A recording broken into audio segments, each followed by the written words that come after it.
Well,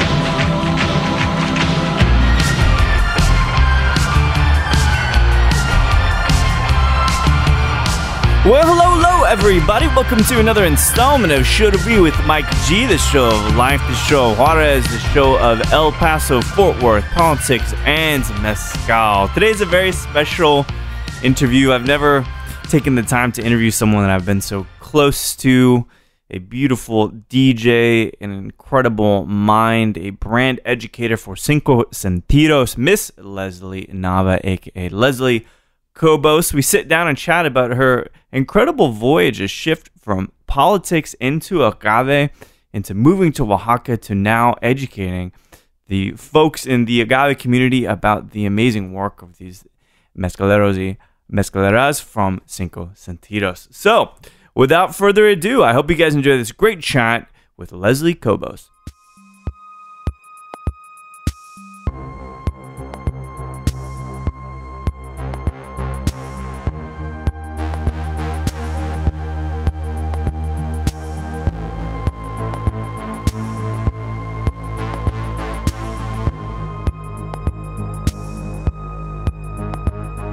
Youngest aunt, she was kind of like the rebel out of all of them, and I grew up with her kind of. She's like 12 years older than I am now, but I don't know, I really loved kind of... Only 12 years old? 12 years older. I know. I think so. That's insane. I need to think about this, because she keeps, every year I ask her on her birthday how old she is, and she keeps saying 29. So I know she's been saying that for the last 10 years. 10 years. It might be less, to be honest. I think it might be 10 years. Wow. But I feel old now, for sure. I mean, that's a conversation we've had, I think. But no, she was kind of the rebel and the one that got in trouble and stuff. And so she kind of, she was a little bit of an influence on me, but it didn't really, I don't think it really took hold until maybe whenever I moved to college and had to experience UT Austin life. But just in terms of what the traditional sort of sense of your responsibility as a Mexican towards your family, yeah, I definitely did not follow that. So, you know, in a culture where we came to the United States, not necessarily with all of the paperwork in order, there was always that push to, as a first generation American, that push to support the family. Mm-hmm. And so, you know, in high school, I always wanted to go to school or to university for art. And I remember my whole family was just like, no, like you're stupid if you think you're going to make money and you need to, like, you know, we have to get a house and we have to pay for all these things. And I'm like, okay, well, guess I'm not doing that. And just picked, they all wanted me to go into business because of the music store, the record store that we had. And I was like, nope, my brother did that. Screw that. I'm doing my own thing. Got into engineering and like had to switch my major because I didn't like calculus. And then I started DJing and I started going out all the time, and, you know, all at sort of there was always that sort of friction from my family because they're like, what are you doing? So do you have a job? It's a kind of a sense of expectation, right? Well, yeah, of course. And, you know, I always tried to make it as easy as possible because I knew what I was doing was not the easiest thing for example, for my mom, for a child to be doing, you know, kind of acting against the family's wishes. Mm-hmm. And so I tried to find every possible way to support myself because I knew that I was living in a city away from my family who didn't necessarily have the means to support me or support my schooling. And so by finding like different ways, like different jobs or kind of paving my own way, I just wanted to make sure that I didn't I guess, put a burden more so than I already was through, right, not meeting the expectations or not passing all my classes or whatever it may be. When it comes to families are all different, and I told you this, but my mom had a very honest conversation with me about having kids recently, and I'm now 40, and she was saying, but Michael, I think you really like it. And I'm like, okay, this is great. My mom's one of my best friends, of course, but there was a strange sense of expectation, but in the smallest of ways. So I can't imagine, 1, marriage, 2, having kids and starting a family, that kind of pressure that might be coming down from a traditional Mexican family. Like, did you feel any of that as well? I think mostly from my grandmother, because she's very, very traditional, very conservative for sure. My mom had always she always worked, so she knew that she needed to provide and was like very strong sort of female in the family, where usually in Mexican families that's not the case, right? And so she was going out there, she was doing stuff for the record store, she was making sure that, all the bills were paid, everything. And so my grandma was the one that pretty much raised my brother and I at home. And being, conservative and just kind of staying at home and being that matriarch, that traditional Mexican matriarch in the household, that was definitely her thing. She would tell us, in Spanish, because she doesn't speak English. She'd be like, so when are you going to have American babies? Which meant, blonde, blue-eyed. Right. When am I going to find like an American husband and, live in a really nice 2-story house and have this sort of perfect life so that she could take care of American babies for the rest of her life. And so there was definitely that push for my brother and I to have kids, especially because we were the first two. We were the oldest out of like all of my cousins and stuff. So yeah, it's kind of, my grandma doesn't really ask about that anymore. She's just she's just happy if we're like in a relationship. Yeah. She's like, so are you still by yourself? And I'm like, yeah, okay. No, not so much. But anytime she's like, oh, okay, so you found somebody. Like making sure that we don't end up, alone and kind of sad, I guess. Right. She's just worried. The thing is interesting, this whole story begins in El Paso. But having spent so much time behind the bar as a kid in Ciudad de Juarez. See? So tell me about, I always think that, when I have people on the show, that hospitality comes from somewhere. I was like, why do I like doing sales, or why do I like taking care of people from behind the bar? You always ask this question, which is great because, in your previous interviews, that's one of the questions that I'm always interested in, because I think it's kind of, I think it all comes from the same sort of place, people in the industry. And so it's interesting to hear everybody's unique stories about how something, that may have happened or somebody they grew up with has now put them on this path, right? It's really cool. So, I know the answer to this, but where did this affinity for cocktails, bars, hospitality, where did that kind of start, you think? I think it's definitely hospitality and customer service that was instilled from probably the day that I was born. But my dad, so my dad was living in Ciudad Juarez. This is, I'm going to say this is 25, so maybe like 1990. It's 2030? Sure. Let's say 1990, just for the sake of making it easy. But he was in Ciudad Juarez, and he was going to his favorite bar, after he got off of work, doing business deals or blah, blah, blah. Because he's a well-educated, erudite Renaissance man, ultimately, right? He's definitely a Renaissance man. I mean, I got into reading because of him. So at a very young age, I was reading. I was like, I remember in his house in Ciudad Juarez, he had an entire wall just full of books. Yeah. And like, it was cool for me to kind of go through those books, because I didn't have, when growing up, like we didn't really buy a lot of books. The only time I got books was like Scholastic Book Fair, or I would just like rent them from the library or borrow them from the library at school. So a worldly dude. Yeah, so he was definitely somebody that had traveled to Europe. He traveled a lot to Mexico City. He kind of knew a lot about sort of having good manners and speaking to people. He was great. And so anyway, so he was going to this bar, and he actually became really good friends with the owner of this bar. And the bar was, I think, open in 1952. So it was like an old Ciudad Juarez staple. It still is.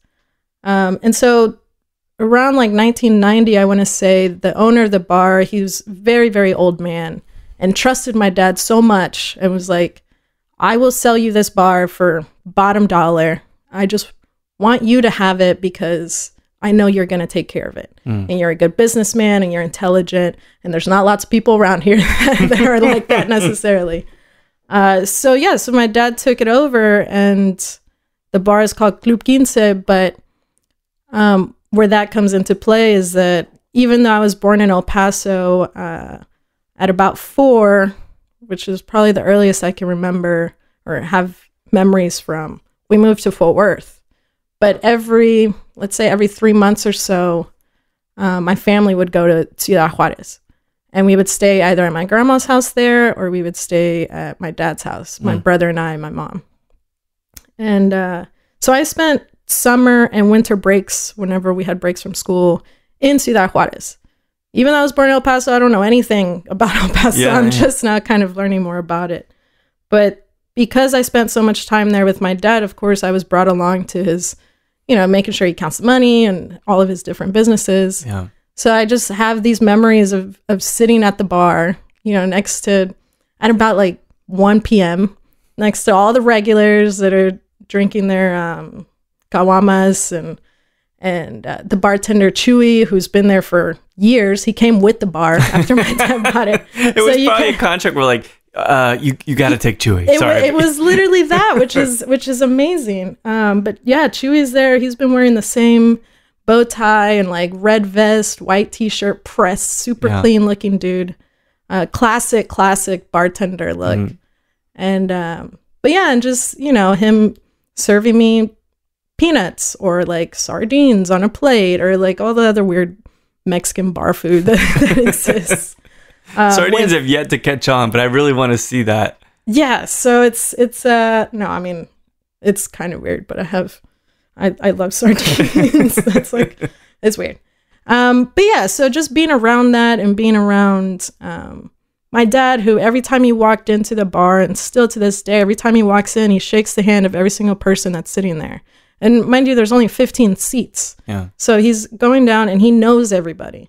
And I've had people tell me that, like, yeah, we went to the bar, but I think your dad hates me. And I'm like, why? He's like, oh, he wouldn't shake my hand. I'm like, oh, shit, he hates you. Like, he definitely heard some stuff about you, like, because he just knows everybody. Yeah. So growing up, every summer and winter, being in this bar that I didn't, as a kid, I drank a little bit at dinners and stuff like that. But yeah, it was always somewhere that I felt comfortable in, just hanging out. Right? Like, because I never put it in the same level as like getting super drunk and wasted the way that you might whenever you go off to college or something like that. But this journey takes you to Fort Worth. You and your brother and your mom move to Fort Worth. And one of the things that, I've never asked you about, but I've never had to have a duality. I moved a lot as a kid. Had 0 friends because I'm moving to a new place. But again, how difficult is that for a white guy? But moving to Fort Worth and having to be both someone of Mexican culture that's proud of it and spending a lot of time there, but then also trying to belong and trying to be part of the greater, I've been to Fort Worth. Let me just go out on a limb and say white people place. I was just there a week ago. I was like, wow, nothing has really changed here. It's just a little bit more expensive. Right, exactly. Was that a challenge? Did you have to have kind of a strategy for, belonging is the wrong word, but just getting along with people? Yeah, I think I've told some people this story about the first time that I ever realize that I was being discriminated against, like as a kid, because growing up, you know, I learned Spanish first, and then from there, like once I started school, that's when I started learning English. Yeah. Because there was nobody in the household really that knew how to speak English except for my aunt, but she was going to school and wasn't really like at home much. But I remember I was going to a school in a district, which was our home district in Fort Worth. It was kind of like a low social economic status type of school. Yeah. Mostly minorities. And from there, I was doing like a program where it was like, oh, this is a smart kids class, you know, had different names for it, GT, or this was like a yes class or whatever is what they called it there. And so then my mom got married with someone who lived in a better neighborhood. And so she goes, I want you to be at this school because I want you to have the best education around the best, you know, the smartest kids, which were white kids. Sure. I mean, that's what we thought, right? And so going to this school, I had to fill out the paperwork like for my what is it? Entrance? My entrance Yeah. into the elementary school as a second grader, right? And I'm like, okay, this is my name. Having to ask my mom, what's my social security number and like all this stuff. And so I was telling the teacher and the principal, and I believe my brother was there as well, that I was in this sort of like gifted and talented program at my last school. And they're like, oh, well, we don't recognize that. We'll just put you in this class, which was like the lower social economic class in second grade. And I was like, okay, I mean, I didn't know any different, right? So I saw kids that looked like the kids that I was hanging out with in my old school. So I was having fun. And then the teacher comes up to me and she's like, you are making hundreds on everything. You shouldn't be in this class. Like, you need to be in the next class. And I go there and there's one student one or two students who are Hispanic, but don't know how to speak English or Spanish. And then I think two or three students who are Black. And then me and like the rest of this class is white. And I was like, oh, I wonder like why that happened. And it wasn't until I got a lot older that I was just like, oh, well, they must have just seen like kind of discriminated against the district that I came from and the neighborhood that I came from. Yeah. And probably just been like, oh, no. Like, we're going to put you, you know, where we think you belong rather than where you're telling us like you belong. And so, I mean, I don't know if it's like a huge amount of discrimination, but I think it was just kind of weird because that was the first time that I was in class with mostly white students. Yeah. And so it was kind of different because, you know, you're spending more money on clothes and I wanted to fit in. So I was like, oh, I gotta buy like fancy clothes that have rhinestones on them. And I need to have this new thing. And why don't I have like, you know, everybody else has. You're both. Yeah. Like people already have instruments and like, where's my instrument? And, you know, and it was hard hanging out with those friends of mine that I made because we still kind of lived like 20 minutes away. Yeah. So anytime I got invited to do something, my mom was like, no, because nobody's going to be able to pick you up or whatever. And I was like, all right, so cool. My mom, whenever we moved to Fort Worth, this was in 1995, my mom rented out a little space in a flea market and started selling cassettes. And, you know, the way that she handled customers and was able to find music for anybody. And like, that's why we went to Mexico a lot, you know. Well, we don't own the stores anymore, so I think it's okay for me to say that like we brought over a lot of music from Mexico, kind of across the border, not so legally, I guess. Pre-Napster days, though. Yeah, right. And so a lot of the times, whenever you know my friends were hanging out at the weekends or on the weekends, I was at the store or at this little stand, you know.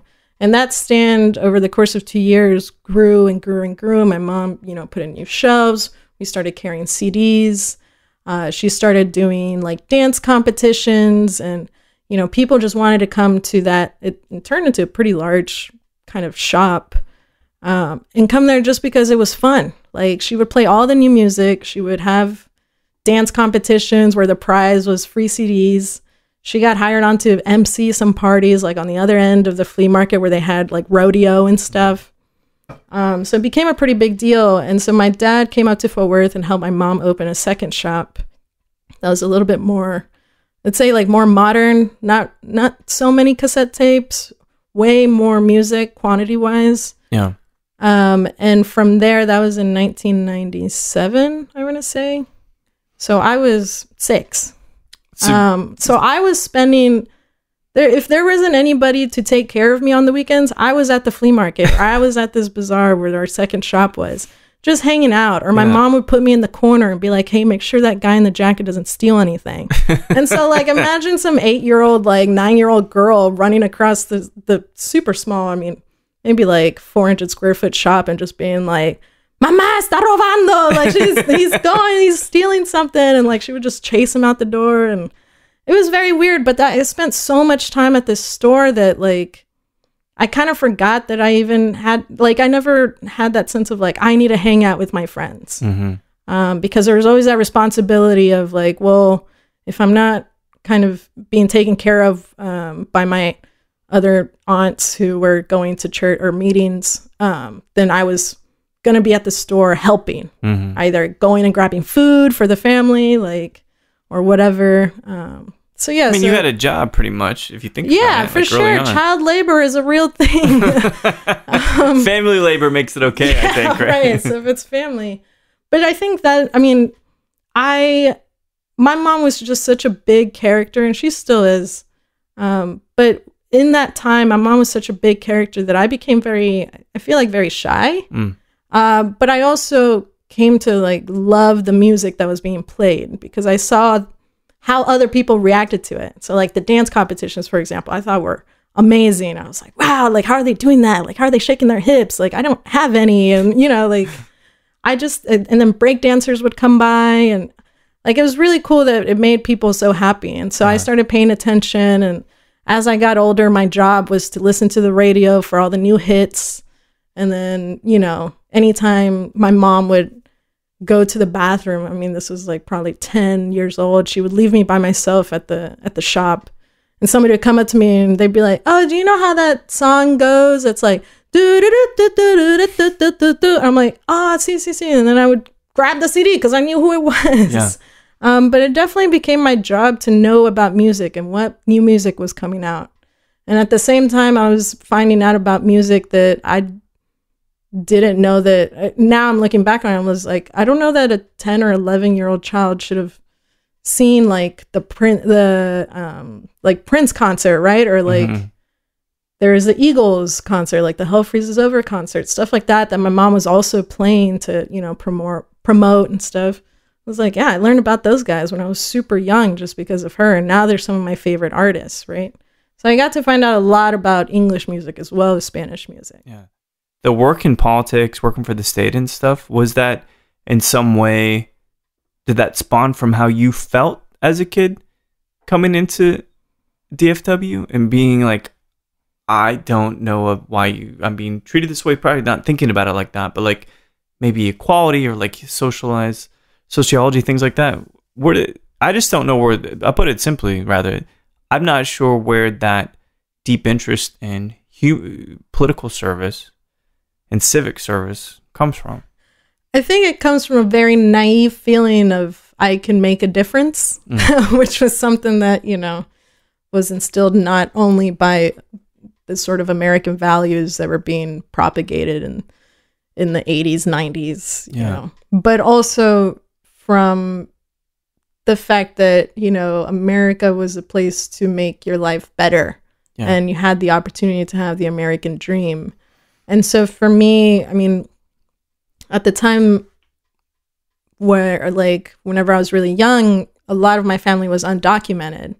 And so there was always that sort of underlying recognition or sort of, I guess, like, wave of feeling that I would have all throughout school, like in middle school and high school, where I was like, you know, we'd get into discussions in whatever class. And I'm like, okay, well, but why are you guys so unfair? Like anytime it came out that, you know, it's like, oh, well, people need to follow the rules and this and that. And I'm like, man, like some kids say some terrible things about, you know, people that are different from them. So I always felt bad. And I always felt bad that my family had to be afraid of going out or driving to get groceries, or be afraid of even with the shop sometimes. Like once Napster came out, like that was a big deal, because if particular people in my family got caught being at the store, then that's not okay, and something bad would happen to them, right? And this is in the store, we're talking like early 2000s.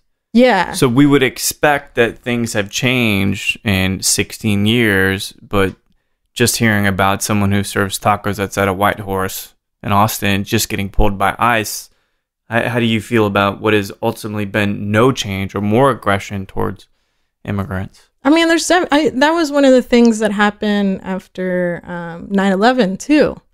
Like that, whenever that happened, I feel like all immigrants were afraid.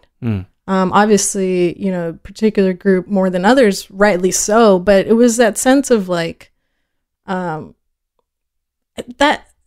man, there's just a lot of mean conservative people coming out of the woodworks during that time. And so it was more so of like, let's stick with the people that we know and let's take care of each other. So if there were, I mean, in Fort Worth, there was like ICE, you know, they were going around to different Mexican establishments even back then.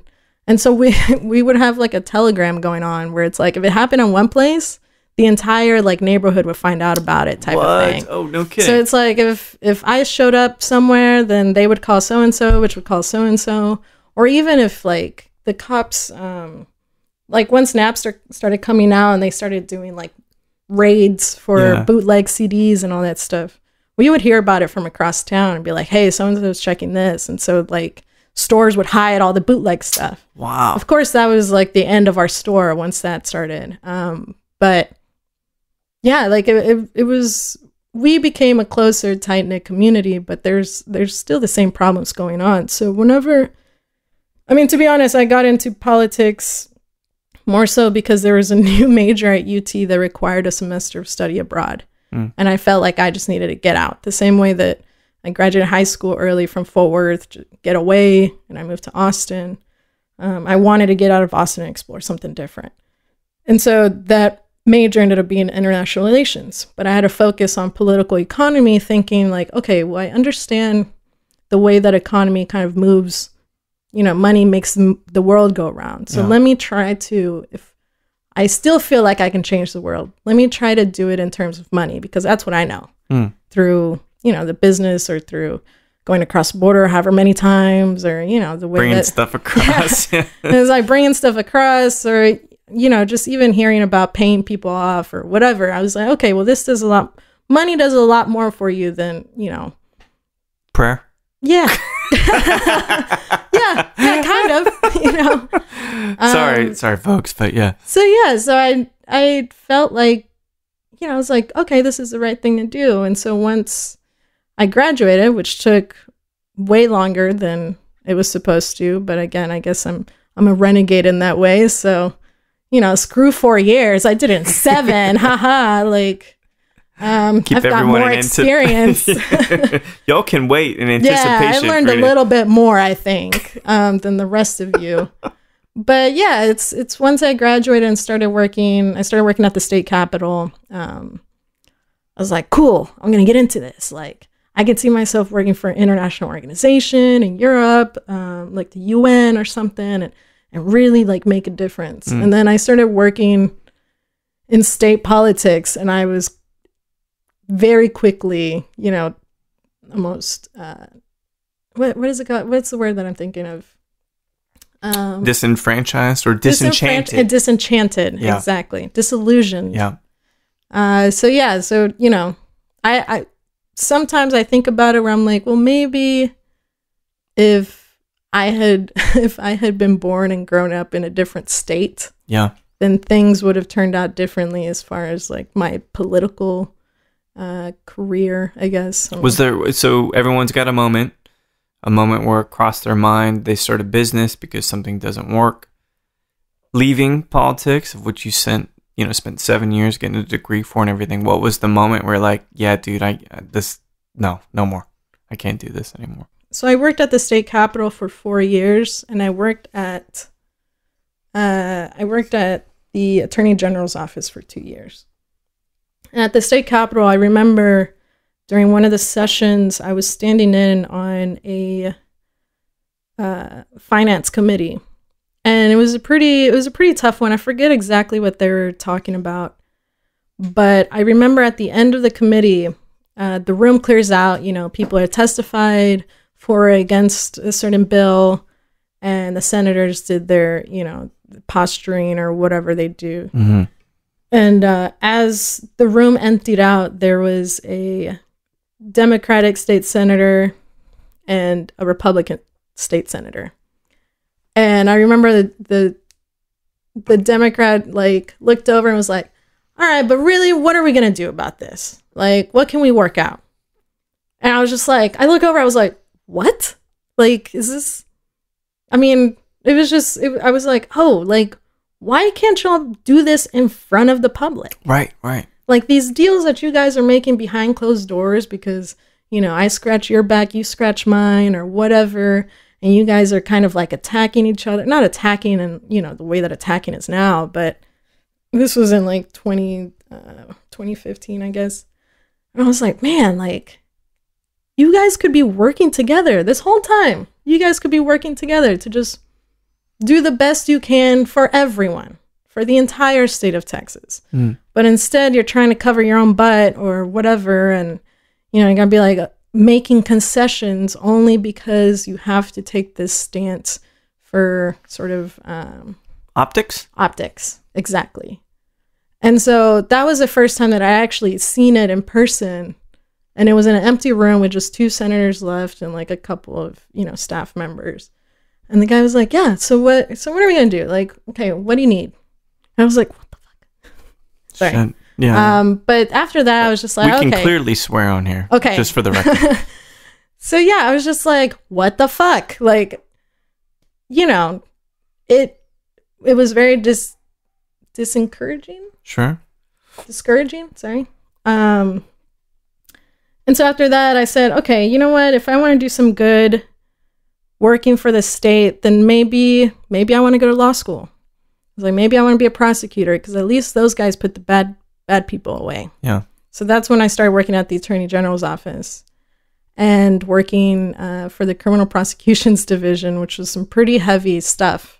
I mean, they handle all the capital murder cases. They handle human trafficking. They have a child protection unit for child abuse and you know, tax evasion, white collar crime, all the serious stuff, and kind of hearing these stories about these terrible, terrible people that are being murdered, and like, that's bound to make you drink a bit. Oh my God, it was exhausting. And I was only an assistant. Like I didn't really get too deep into any of the evidence and stuff, but I realized that definitely was not for me just personally. And so around that time I started DJing. This was probably in 2016. I started DJing a little bit, and DJing vinyl because I realized that I would just go home and listen to my records. And that would make me feel better that would make me relax at the end of like a really tough day. And so I realized that the work that I was doing for the Attorney General, the day that I quit, they offered me like a data job that was the most important one in the state pretty much. And I was like, if I do this, I'm going to be stuck in this office a long, long time, like every day. And I'm not going to be able to enjoy anything like afterwards. I'm going to be so drained. And I realized I was like, you know what? I'm ready to just quit and figure it out afterwards. So, you know, one of the things that I find really fascinating about this is DJing has multiple facets. It can be easier than you make it. By that, I mean, you've held very true and persistent to your guns of doing only vinyl. And we all love putting on a vinyl record. You have to flip it over. It's a very active relationship you have with the music. But why that? Why was that the lens of which you're thinking, this is how I want to DJ? I think so it's weird because there's always been so many moving parts in my life that the whole DJ thing actually happened whenever I was in high school. And so whenever I was taking care of the store by myself, my mom, I remember, had like an 8-channel mixer where she had CD players and TVs and DVD players all hooked up to the same thing. And there was DJ mixes and CDs that we had. And I thought it was so cool that they're like blending this stuff. And I would try to do it with the mixer there, like not really succeeding because I didn't understand what was going on. But from there, I actually met some DJs through my stepdad at the time. His brother was a DJ, and they were from Brownsville. And so I started going to my first DJ shows. And with them, like they brought me into the whole DJ culture from, I guess, from when I was like, this was 17. Even whenever I moved to Austin, they would invite me out. I started helping with music events just on the side and like promoting. And, you know, I had a fake ID, of course. I was able to do all these things and do South by at 20 and do all these shows. So I was always kind of around DJs at all the time. And I worked for like a music blog and interviewed some DJs. And it was always something that I wanted to do, but I just didn't have the means to do it. So in like 2013, I got a record player and I got some albums, and I don't know what, I think it was because I had kind of been around so many DJs playing electronic music or some form of just like top 40 stuff that I kind of lean into the vinyl thing a lot. Yeah. And started buying more and more records. I was going to estate sales and picking up old records. That was mostly like 50s rockabilly stuff because that's what I had gotten into. And so, yeah, I think just the feeling, and everybody always says it, but it's the feeling of playing a vinyl record is different. You know, you've got the little static on the back end. You have to flip the record. You listen to the entire record. Mm-hmm. But as far as like me DJing, it came from one of my really good friends, Dick Nixon, who's a DJ here in Austin. We dated for a while and then stopped dating, but we both had a true, I mean, the way most DJs do, a true passion for music, but also collecting records. And so I went up to him one day and I was like, hey, like, how about we do a night where we just play vinyl? And he was just like, great. Like, I get to play vinyl that I haven't listened to in a while. And you know, and it's cool to play it on like a night off, and it kind of relieves some stress from playing, you know, like 6th Street music or whatever. And so we started doing that, and I realized that I had a lot of fun. Like, even though I didn't know how to mix at that point, he was kind of a mentor in that way where I was able to kind of recognize BPMs and recognize genres a little bit differently in terms of playing them cohesively. And from there, it's just been, I don't know, it's also kind of cool being, you know, one of the few people that's still playing vinyl rather than relying only on digital. The weird similarity and kind of the... Am I talking too much? I feel like, you know, this is... Well, I mean, it's supposed to be me talking hardly at all. So yes, this is you good. listen so well. I wonder why people like doing these with you. They don't like doing it. They just do it. They don't like doing it.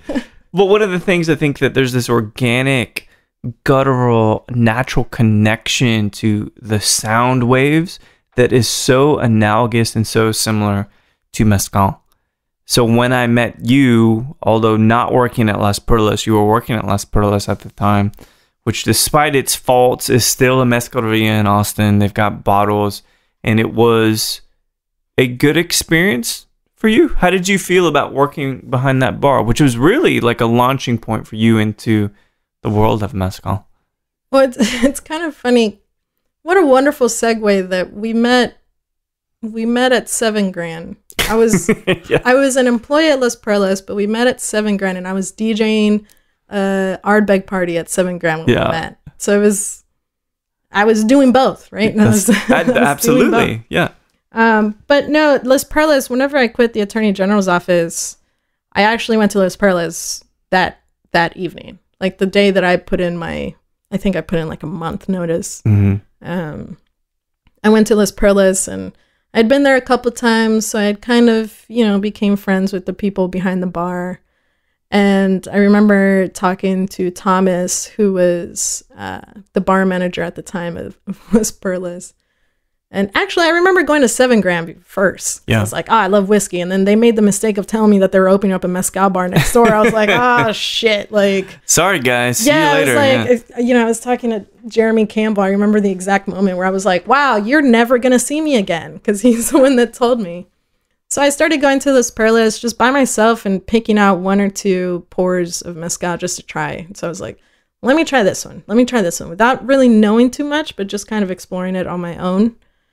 So whenever I quit, I showed up and I told Thomas, I'm like, hey, well, if you're looking for a bar back, like, he's like, actually, yeah.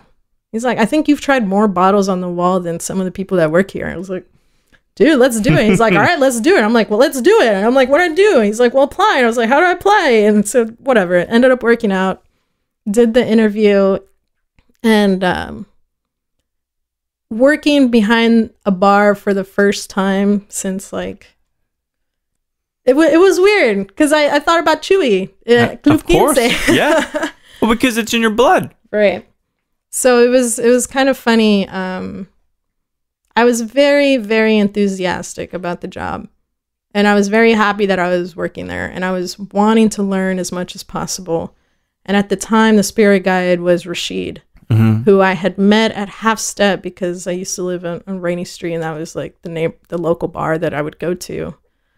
And so I had already kind of had a relationship with him. And I remember saying, I hope it wasn't too embarrassing. But I remember telling him like, I can't believe you're the spirit guide here. Like, you're teaching me about spirits right now. Like, if I were to think of one person in Austin, like, out of all the bars that I've been to and all the bartenders I know, I was like, if I were to think about one person in Austin to be a spirits guide, it's like, that's you. Like, I want you to teach me. And, like, I'm so proud of you. Oh, he's going to love this. And I'm just, oh, man, I gushed him so hard. Like, that guy is still a huge role model for me, just in every single thing that he does.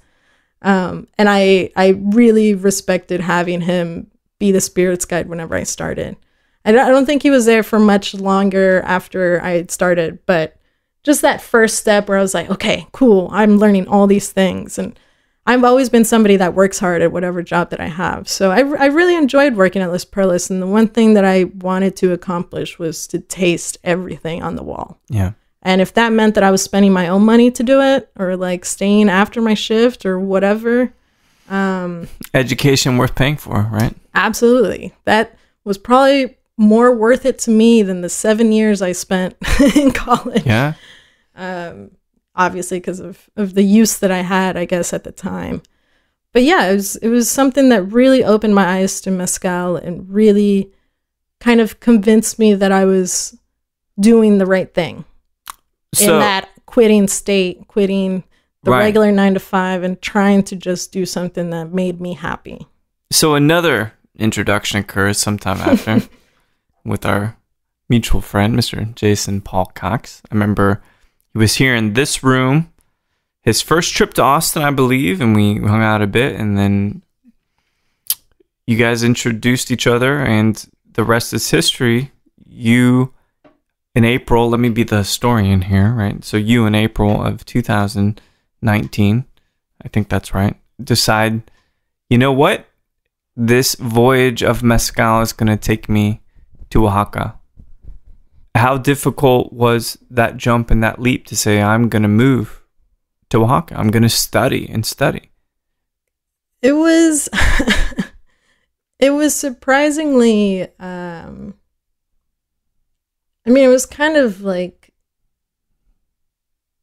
I don't want to say it was surprisingly easy because we had started dating, so I didn't want to. No, I know, but yeah. But no, it was. It didn't. I think it became easy. Right. So in February is whenever Jason came to Austin to launch Cinco Sentidos. And he had done an interview with you. And I remember I wasn't here for it, but he was going to Las Perlas for something. Mm-hmm. And he was meeting up with, I forget who. This was the half-step anniversary party where he left after this, I think. And y'all finally sat down and chatted. Yeah, but before that, he had shown up to Las Perlas, but it was the night that I was asked to do like a double or something. I was like, okay, well, because, I remember Drew, I think it was Drew that was, somebody was sick. And I was like, okay, well, I had these plans to go with Mike. I was like, let me go have a drink at Small Victory. Favorite bar, by the way. So it's like, let me go have a drink there, and then I'll come back at like 10 p.m. and I'll finish out the shift. No problem. And so that I left right as Jason was showing up to Las Perlas. And so we didn't meet there, but it wasn't until the next day on Sunday. I don't remember why we... It was Sorry. So I went to the Half Step anniversary party to take pictures of the event, and I had recognized Jason from you, I guess, being like, oh, okay, I'm going to interview him. And so I go up to him. I'm like, hey, like, you just did an interview with Mike, blah, blah, blah. So we got to talking and ended up hanging out pretty much the entire night. And just, you know, talking about whatever, like Mezcal and Austin and this and that. And from there, we were talking about Oaxaca. I really, it's an anniversary. Half Step anniversaries always get a little bit blurry. I feel like, because everybody starts showing up, and then there's like daiquiri competition, or like, you know, races and shots, and it gets a little bit difficult. Right. So afterwards, I'd gotten his contact information, and I had texted him from work asking him a question about Cinco Sentidos, and then also telling him that I had kind of put in my time I was like, okay, well, I'm going to leave in about a month. I was like, hey, so by the way, if you're looking for a bartender in Oaxaca, let me know. Joke. Har. Like, and he immediately goes, actually, we are. You're like, he's like, come down. Shit. Yeah. And I was just like, God damn it. Like, okay. I was like, really? He was like, yeah, we're looking for somebody to come in. Like, our current bartender's going to leave soon and this and that. And I was like, holy shit. Like, I have to. And so I had, the first time I had agreed to go down and move there and work was just like, oh yeah, I'll head down like after our I was in Europe, I think like half of May or something. I was like, I'll come down like in June and stay through like July, middle of July. And he's like, no, I need somebody like to stay a little bit longer. I'm like, okay, fine, I'll stay until August. And it's like, yeah, but can you stay until like September? I was like, God damn it. So it ended up turning into like almost a 4-month trip. Yeah. But it just seemed right to do it. And I felt like if I hadn't taken advantage of that offer, then obviously I'd be in a different place today, but also I would have felt kind of shitty about myself and where I was going, especially since I had kind of already moved on from Las Perlas mentally. So I was like, this has to be the next thing, right? Like, I have to go see this stuff in person. Like, even if I don't know everything about Cinco Sentidos, I was like, I have to be where for the last year I've been learning about Mezcal, and I've been hearing things, and I've been looking things up and kind of learning about how to make it. I was like, but do I actually know how to make it? Like, well, it's interesting. So I was thinking about this today because obviously, you know, I've got this privileged information of knowing you and all of that, and spending so much time with you. But the thing is so Monday is a Mezcal Monday at Suerte, right? And it's Cinco Sentidos night, which is great because everything's half price. And I'm thinking to myself, because we've got this amazing Austin group, which is a great participation stuff, and I'm like, should I say something, or are people gonna be like, you're just promoting Cinco Sentidos? And I thought about it, I'm like, you know what, fuck it, I don't care, because I love it. It's so good. So now that you are the regional or the Texas ambassador, however Jason wants to phrase it, and representing this incredible brand educator. Okay, great. Oh, that's good. I gotta take a note about that. Brand educator. But you went to the place, you saw the men and Berta, because I think that's the only woman that was actually a mezcalera. And you saw that. And a few of the wives also help with amazing the process. And some of them outshine their husbands because they make better pottery that makes more money than they do. Exactly. But coming back with the gig, being able to represent these families, being able to represent these fine destilados, how does it feel in hindsight now? Because it's been a few months, if not more than 3 months.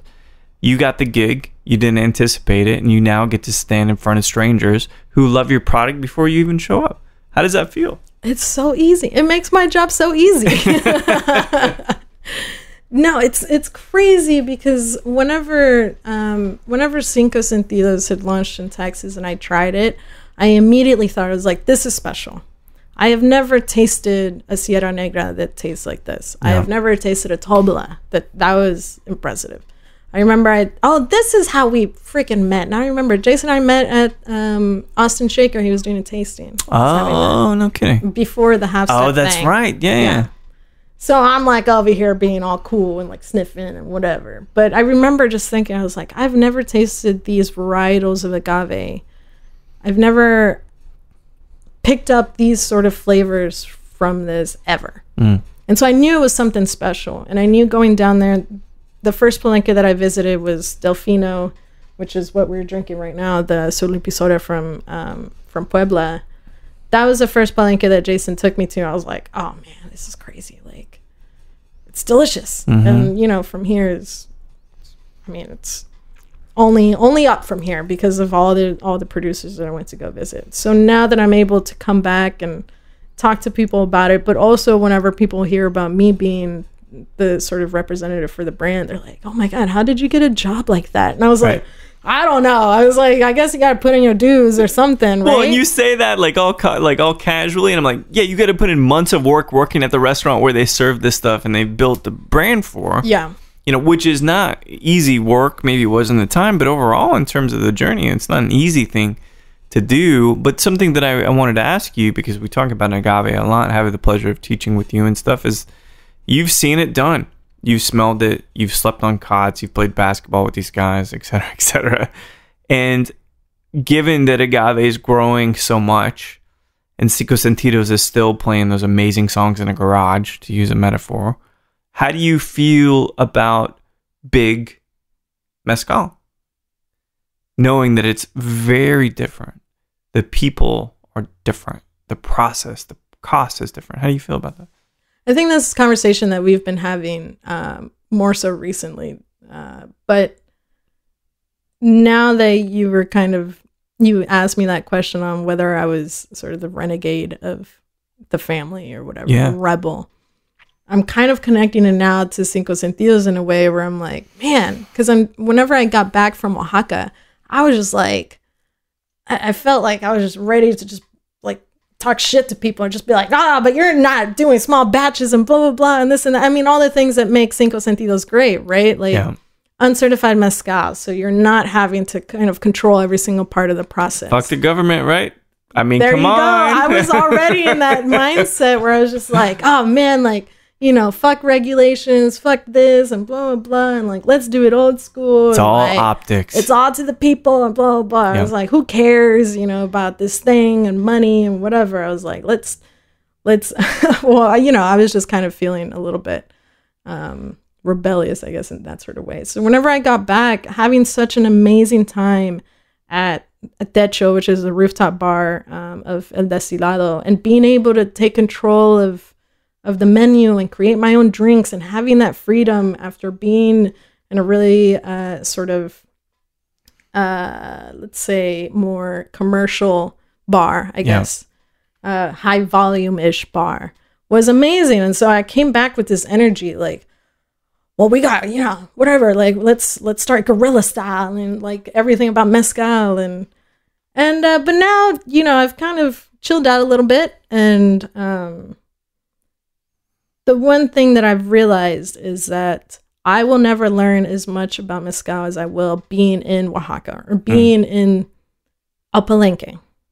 And so as much as at the time, or, even just like this, I came back, last September. So it's only been a few months, that half a year. I realized it's like, okay, let me chill out for a second and just have a goal in mind to where I want to go visit these places, no matter how big they are, and just see, and then make up my own informed opinion, which is also kind of like a political thing, right? Of course, yeah. I don't want to just believe what other people are telling me. I don't want to believe what's in the news. I don't want to believe what's in, biased sort of... Dollars pay for a message, don't they?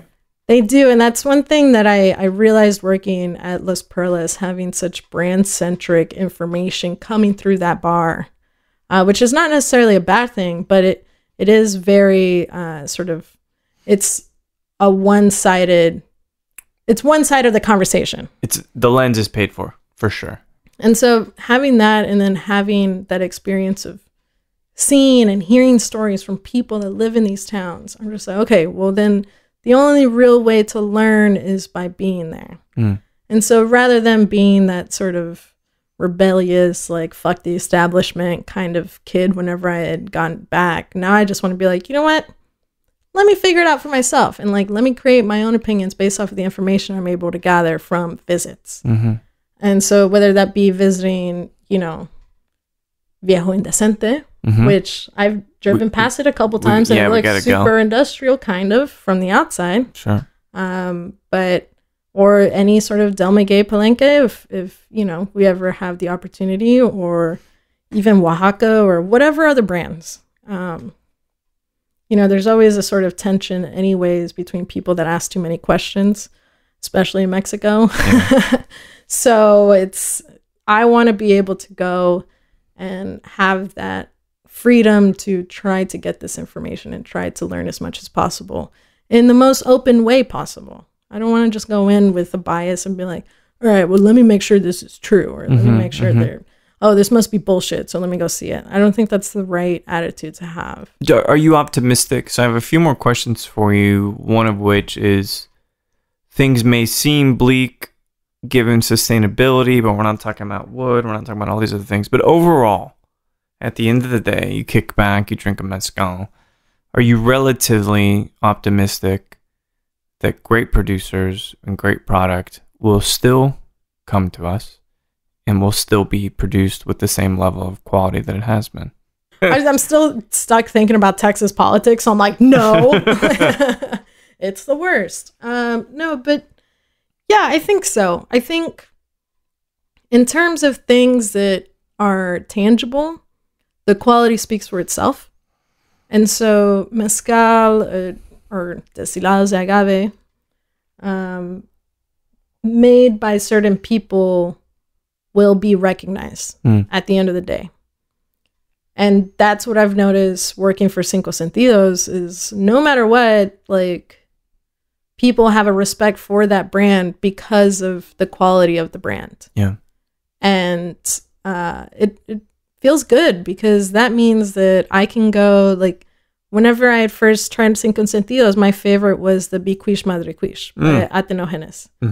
And I remember telling Jason, I'm like, I'm so excited to meet him. You know, he's in like a town in the Miahuatlan region. And so we show up and I'm just like, I'm fangirling, you know, I'm just like, oh my God, this is so cool. And one of the things that I told him, I was like, your mezcal is my favorite, or I don't want to say mezcal because everybody's going to start jumping on me for it, but your destilado is like my favorite from Cinco Sentidos. And I always tell people to drink it and other people love it. And like, I think that having that and knowing that these guys are still doing the same thing that they've been doing and still being cognizant of the way they're doing it in order to protect the quality of what they're making. Yeah, I have hope for these producers that do it that way. And I think that there is a huge role for the people that are serving these things to educate consumers that wouldn't necessarily get this information otherwise. Yeah. And I think it's important in that way, like for me to be confident that production of mezcal is going to kind of stay true and stay at a high quality level. Yeah, you know, I'm optimistic about that. And I'm optimistic about mezcal kind of being a drink that everybody is able to appreciate. Yeah. But I think it definitely takes bartenders, it takes bar owners, bar managers to educate people that walk through the door and help them have a really good experience whenever they're trying this. Yeah. Because there's so many times that somebody's like, I tried Mexico and Cancun and like I blacked out. And I'm like, I've blacked out from much worse, I'm sure. So don't tell me that. Like, tell me about, you know, what was the experience you had? Because if it was just you buying a bottle of like, let me give me that mezcal, and then not really caring about where it came from or anything, then obviously that's to the detriment of the culture. That's to the detriment of the industry. Of course. So I've been really, I've never asked you this question. Oh, and we got this big, I love the big galoot of a dog next door too. You can hear him, like his deep guttural bark. He's protecting me. He's like, protected. He's like, don't fucking ask this question. Do not. Mike, we've seen each other before. Don't ask. Don't. So you're sipping this Azul y Pisora anywhere in the world, doesn't matter where, but you can have a conversation with anyone, living or deceased. Who would you love to sit down and sip this destilado with? With all the times that I've heard you ask this question, for some reason I've never thought about what my answer would be. So I feel a little bamboozled right now. Even though you knew very much that I would ask this question. I don't know. I answered this the other night by saying I was hanging out with some DJs, and I think I just asked it being inspired by you. And I was like, man, I don't know, maybe Jim Carrey. Oh. Because I feel like recently, like, he is so real in his opinions, in the way that he is, even in his humor, and maybe his not humor. Like, whenever he had, like, the insights he has into life and some of the interviews that I've seen, I'm just like, man, I'd love to just hang out with you. Yeah. I like that. I like that a lot. Yeah, I think he has just a different perspective on life, and with seeing so many comedians just sort of fall into depression and fall into kind of the sense of like, I don't fit in, or I don't belong here, or this life isn't for me, or anything like that. And seeing somebody like Jim Carrey recognizing that, but also helping other people get out of that feeling has been kind of inspiring. Wow. But yeah, I don't know. I think maybe Jim Carrey, I don't know if he likes mezcal, but I'm sure he would spend time to talk about life with you. Yeah. I'm sure. And I've always, The Mask is one of my favorite movies. So Liar, Liar, all of those. I think I grew up with Jim Carrey being Eternal Sunshine. That was the shift. Eternal Sunshine. So the last question I've got for you, you've done such a good job of elevating yourself, rebuilding all of the trust and the faith in you as a DJ doing vinyl. You're out there teaching people about destilados, at the forefront of stuff in Texas in terms of agave. But what is next? I don't know, Mike. Who knows? Coronavirus might stop everything in its tracks. Maybe. As you were saying, there's a sort of fork in my life where currently I'm juggling, like you said, South by, trying to plan 10 different showcases or, different venues with a couple buddies of mine, and taking care of that, but also trying to plan trainings for Cinco Sentidos in Dallas and Houston and San Francisco, maybe, if they don't ground flights or something weird. But yeah, I don't know. I'm honestly, people usually have an answer on like, oh, well, we've got these events going on, we've got this and that. And right now, like, I can absolutely admit that I'm at a split where I don't know what's next. I'm just following whatever is present for me. Yeah. Whatever opportunities present themselves, because I think it's unfair to not weigh all the options. Well, if I know anything about you, is that I'll chug this bottle. Well, there's there's mezcal left. But that. Just kidding. I am much more respectful of the spirit. Tómese con respeto. I know, right? Tagline. No, but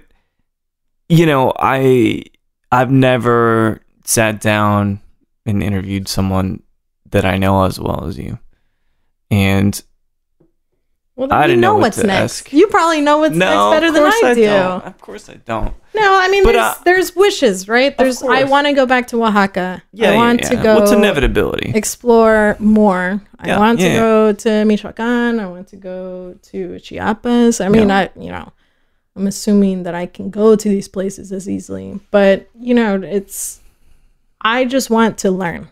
Of course. And if that means learning in music and DJing more and becoming more active in that, or if that means going back to Oaxaca pretty soon, or just one thing that I really enjoy is learning, but also in turn educating and sharing what I've learned, because I don't think that there's enough people in this world that do that. I agree.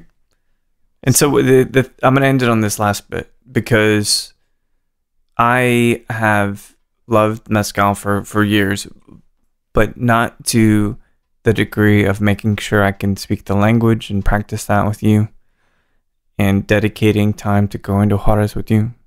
And you, whether you know it or not, you've been a massive inspiration to me to stay committed to the people that can't be in front of these mics. I try to go wherever I can to capture the voices that I can, but there are many men and women that simply cannot do that.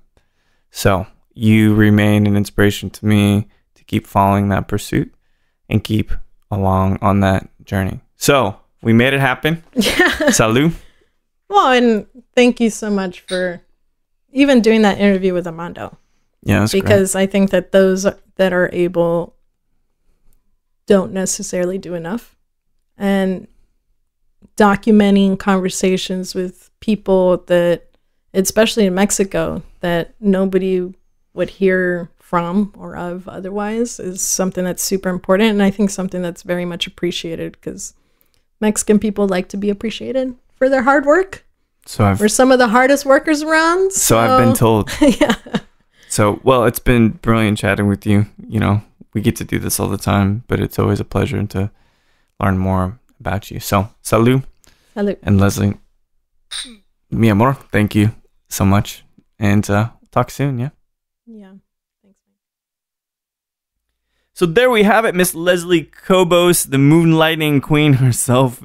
Amazing analog DJ by night and brand educator for Cinco Sentidos during the day. It's been a pleasure getting to know her over the past year and a half or so. Don't hold me to the time there, but we sat down, we sipped some mezcal, and now everyone can understand what makes this wonderful woman tick.